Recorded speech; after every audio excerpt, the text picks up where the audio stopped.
A elite acabou com Alexandre no exterior. Essa reportagem destruiu a imagem de Alexandre de Moraes no exterior. E essa matéria, meus amigos, cai como uma bomba em Brasília, porque ficou claro que o trabalho do Itamaraty foi, pra surpresa de ninguém, ineficaz. Como costuma ser a diplomacia brasileira, Paulo Vieira e Eduardo Bolsonaro deram de 10 na diplomacia paga com todo o dinheiro, toda a estrutura do Itamaraty de Lula. Hoje, porém, nós temos uma reportagem internacional que se aprofunda um pouco mais sobre esse tema.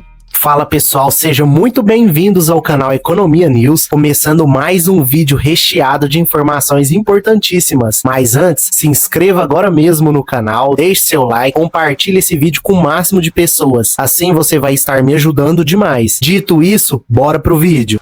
O respeitado esquerdista Financial Times, é um dos veículos mais lidos pela elite globalista, publicou hoje uma matéria dizendo o seguinte: Brasil faz lobby de última hora para evitar sanções dos Estados Unidos a juiz de alto escalão. O texto diz assim: o governo de esquerda do Brasil está travando uma última batalha diplomática para impedir que os Estados Unidos imponham sanções a um juiz da Suprema Corte brasileira que supervisiona um caso no qual o ex-presidente Jair Bolsonaro está sendo processado por acusações de conspiração golpista. A gente saiu do não existe kkk para o governo brasileiro estar envolvido uma última batalha diplomática épica para impedir. O secretário de Estado dos Estados Unidos, Marco Rubio, afirmou na semana passada que Washington está considerando sanções contra o ministro Alexandre de Moraes pela lei Magnitsky, que não são essas que que saíram hoje ainda, mas autoridades brasileiras temem que a ameaça de sanções financeiras e vistos coloque as duas nações mais populosas das Américas em rota de colisão. Estamos tentando impedir que o sangue chegue ao Rio, disse um funcionário, acrescentando que o ministro das Relações Exteriores, Mauro Vieira, está coordenando um esforço diplomático. Ele afirmou que a pressão da Casa Branca por parte de grandes empresas de tecnologia que enfrentam restrições impostas pelo Supremo Tribunal Federal Brasileiro parece estar ajudando a influenciar o argumento contra o tribunal em Washington. Ora, quem diria, quem poderia imaginar que você ir e censurar as empresas mais poderosas do país gerariam repercussões negativas, que as empresas se voltariam contra você.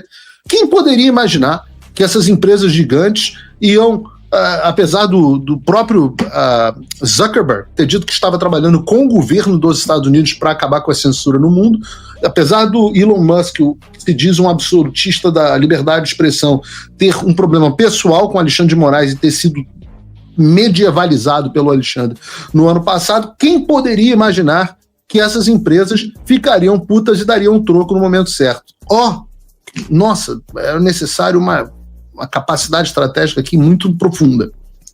Outro funcionário disse que a Embaixada do Brasil em Washington está tentando explicar a nossa interpretação dos fatos, argumentando que a liberdade de expressão e a democracia estão sendo preservados no Brasil. Cara, isso eu queria pagar dinheiro para assistir.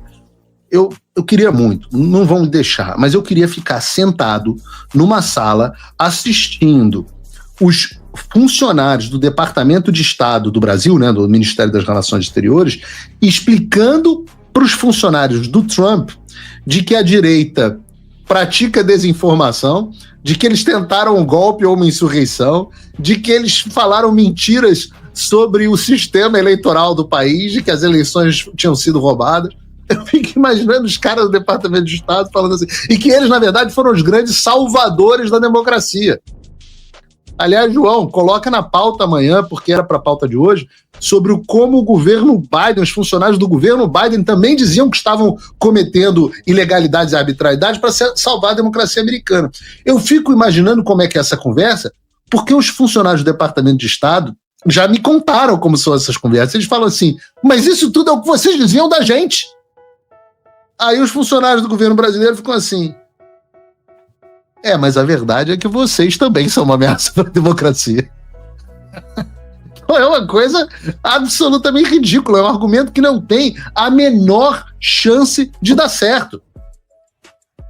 Por isso, continua a reportagem, o governo dos Estados Unidos tem demonstrado crescente simpatia pelos argumentos da família Bolsonaro de conservadores brasileiros, segundo os quais o ex-presidente Jair Bolsonaro, aliado de Donald Trump, é vítima de perseguição política e que a liberdade de expressão no Brasil está sob ameaça.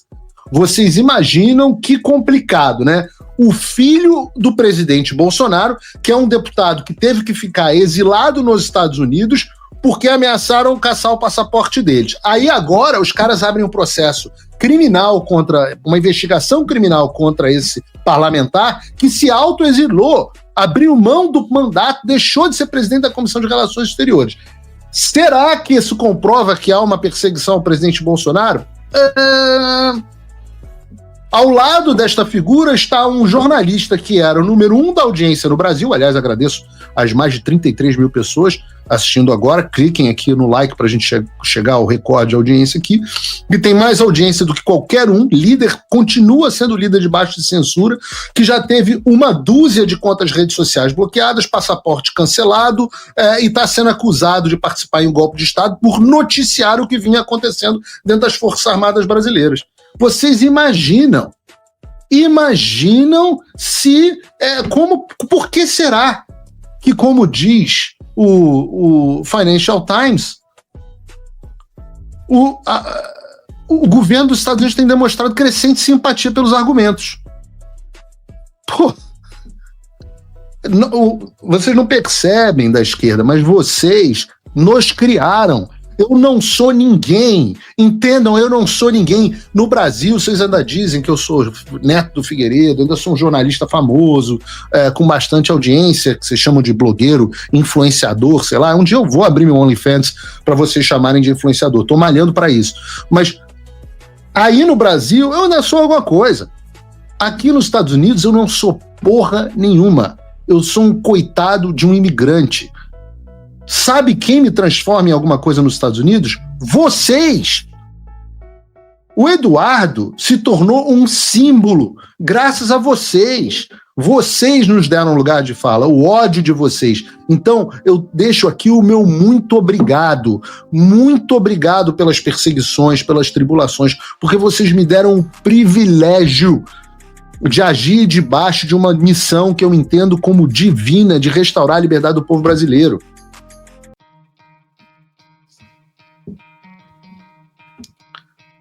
Diz o Financial Times, progressistas do Brasil atribuem a Alexandre de Moraes o mérito de ter salvado a democracia brasileira, assim como os caras da administração Biden diziam que eles salvaram a democracia americana. Imagina agora os funcionários do Trump ouvindo isso. Financial Times diz, enquanto os conservadores o detestam, vendo-o como um censor descontrolado. Que bom, um jornal de esquerda mostrando os dois lados. Rubio afirmou na semana passada que sanções contra Moraes com base na lei Magnitsky, que visa autoridades estrangeiras acusadas de corrupção ou violações de direitos humanos, estão em análise nesse momento, acrescentando que há uma grande possibilidade que aconteça. As declarações de Rubio vieram após uma campanha de lobby nos Estados Unidos, liderada por Eduardo Bolsonaro, deputado federal e filho de Jair Bolsonaro. Olha, pessoal do movimento Bumbum Livre, pessoal da Globo News, a gente vai falar sobre isso. Vocês não têm como retirar a liderança do Eduardo Bolsonaro. Adversários do PL, dentro do PL, que estão calados, que não estão falando sobre o que está acontecendo, outros invejosos, vocês vão ter que dar o braço a torcer, porque o homem que sacrificou a vida dele para defender as liberdades do Brasil e está tendo resultado, chama-se Eduardo Nantes Bolsonaro. Este mesmo que está sendo perseguido pela Polícia Federal, pela PGR e pelo Alexandre de Moraes. Disse ao Financial Times o Eduardo Bolsonaro: eu diria que há 85% de chance de sanções contra Alexandre de Moraes, disse Eduardo ao Financial Times em Washington. Se eu tivesse que apostar a minha casa nisso, eu apostaria. Aumentando ainda mais o conflito, Moraes abriu nesta segunda-feira uma investigação criminal contra Eduardo para apurar acusações de obstrução de justiça e tentativa de subversão do Estado de Direito após pedido da Procuradoria-Geral da República. Aí o Eduardo responde: as ações da PGR e do Alexandre de Moraes, mais uma vez atuando como suposta vítima e juiz, apenas corroboram exatamente o que temos denunciado aqui, afirmou Eduardo Bolsonaro ao Financial Times. É um absurdo que só pode acontecer numa ditadura com figuras completamente fora de controle. Maria Elvira Salazar, vocês devem lembrar, deputada republicana na Flórida, disse que está em conversas com o governo Trump sobre sanções contra o ministro e que, sem dúvida, eles estão receptivos. Moraes iniciou uma repressão às fake news antes das últimas eleições de 2022. Está errado o Financial Times. Ele começou em 2019, o que colocou em conflito com o dono do X, antigo Twitter e aliado de Trump, Elon Musk. Musk e outros aliados de Bolsonaro, um ex-capitão do exército de extrema-direita que governou o Brasil entre 2019 e 2022, argumentam que Moraes persegue injustamente conservadores. Eles esperam que as sanções dos Estados Unidos forneçam concessões do Supremo Tribunal Federal. Não é bem verdade. Diz aqui, estamos falando sobre salvar a liberdade de expressão, impedir perseguição e preservar o devido processo legal, disse o jornalista conservador. Opa, jornalista! Uau! Porra, uma salva de palmas aqui. Jornalista! Porra, jornalista! No Financial Times eu sou jornalista. Para o Alexandre eu sou pseudo-jornalista. Para como é que chama? Mônica Bergamo, eu sou neto de ditador, blogueiro, eu sou influenciador, a Polícia Federal diz que eu sou economista e empresário, mas pro Financial Times eu sou jornalista, rapaz. Pô, que beleza. Uma salva de palmas aqui pro Financial Times. Nota 10. Obrigado, Bruno. Então, o que disse o jornalista Paulo Figueiredo? Que estamos falando sobre salvar a liberdade de expressão, impedir a perseguição e preservar o devido processo legal. Disse o jornalista Paulo Figueiredo, se mudou para Miami depois que suas contas nas redes sociais foram bloqueadas e atualmente trabalha com Eduardo Bolsonaro. Eu não me mudei para Miami depois que as contas das redes sociais foram bloqueadas. Eu moro aqui desde 2015. Eu só estou desde então impedido de voltar ao Brasil. E eu não trabalho... Bom, eu trabalho com o Eduardo Bolsonaro. Dá para dizer, né? Com é em conjunto. Tá correto aqui. Não trabalho para o Eduardo Bolsonaro. O Eduardo Bolsonaro e eu temos o mesmo propósito. Ele continua dizendo que a plataforma de vídeo Rumble e o Trump Media Group, empresa do ex-presidente dos Estados Unidos, abriram esse ano um processo na Flórida contra Alexandre de Moraes, acusando de censura extraterritorial por ter ordenado a suspensão da conta de um cidadão brasileiro nos Estados Unidos, Alan dos Santos.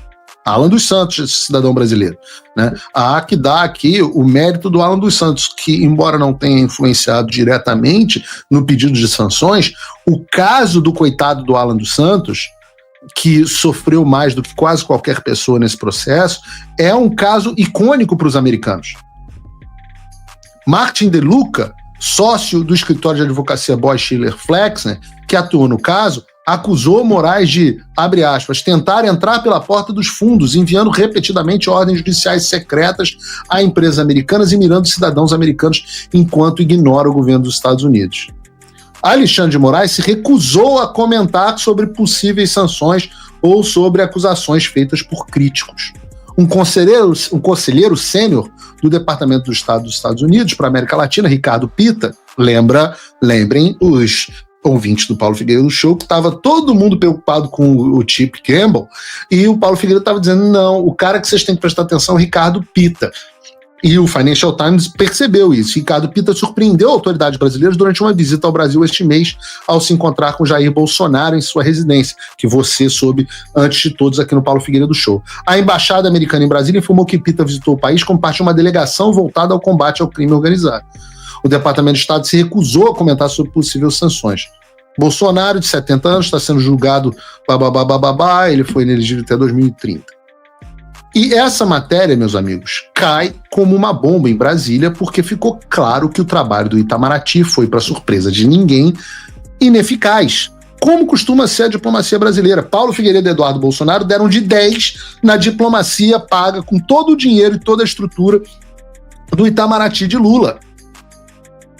E todo o prestígio dos cargos do Barroso e companhia. Gostou do vídeo? Deixe sua opinião aqui nos comentários. Te peço que se inscreva no canal, deixe seu like, ative o sino de notificações para não perder nada. Fiquem todos com Deus e um abraço.